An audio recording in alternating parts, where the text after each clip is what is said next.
Honnavar police ಠಾಣೆಯ ವತಿಯಿಂದ 9 ದಿನಗಳ ಕಾಲ ಪೂಜೆಗೊಂಡಿದ್ದ ಗಣೇಶನ ವಿಸರ್ಜನೆಯನ್ನು ಪೊಲೀಸ್ ಇಲಾಖೆಯ ಎಲ್ಲ ಅಧಿಕಾರಿಗಳು ವಿಜೃಂಭಣೆಯಿಂದ ನೆರವೇರಿಸಿದರು.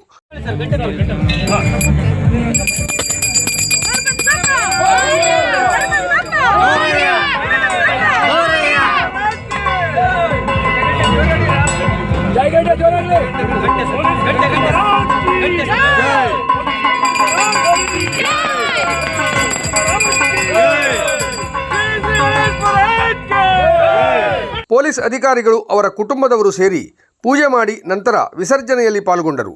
ಸಿಪಿಐ ಸಿದ್ದರಾಮೇಶ್ವರ್ ಅವರು ಮಹಾಮಂಗಳಾರತಿ ನೆರವೇರಿಸಿದರು. ನಂತರ ಗಣೇಶ ಮೂರ್ತಿಯನ್ನು ಶರಾವತಿ ನದಿಯಲ್ಲಿ ವಿಸರ್ಜಿಸಲಾಯಿತು.